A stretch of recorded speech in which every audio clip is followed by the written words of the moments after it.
சிவகாசி வெடிவிபத்தில் உயிரிழப்பவர்களின் குடும்பங்களுக்கும் அரசு பணி வழங்கலாமா என நீதிபதிகள் கேள்வி எழுப்பியிருக்கின்றனர்.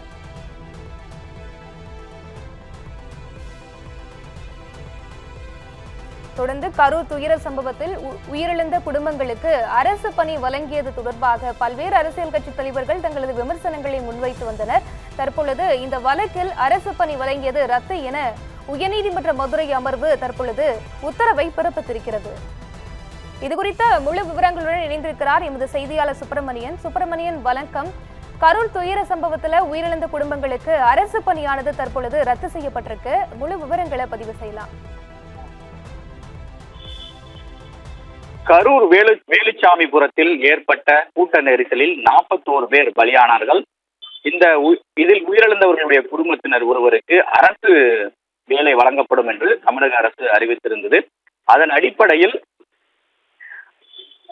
முதல்வர் விஜய் நேரடியாக அங்கு சென்று உயிரிழந்தவருடைய குடும்பத்தினருக்கு ஒருவருக்கு அரசு வேலை பணி நியமன ஆணை என்பது வழங்கப்பட்டது. இதை எதிர்த்து மதுரை உயர்நீதிமன்ற கிளையில் வழக்கு தொடரப்பட்டிருந்தது.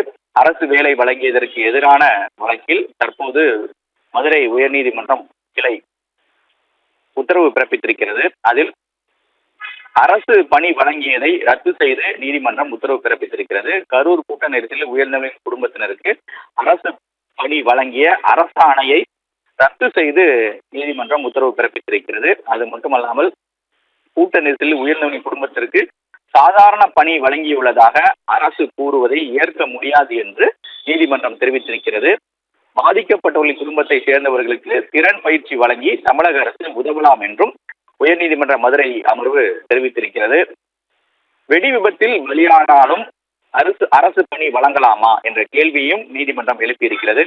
சிவகாசி வெடி விபத்தில் உயிரிழப்பவர்களின் குடும்பங்களுக்கும் அரசு பணி வழங்கலாமா என்ற கேள்வியை நீதிபதிகள் எழுப்பியிருக்கிறார்கள். பேருந்து விபத்தில் உயிரிழந்தவர்களின் குடும்பங்களுக்கும் அரசு பணி வழங்குவீர்களா என்ற கேள்வியை அரசிடம் நீதிபதிகள் எழுப்பியிருக்கிறார்கள்.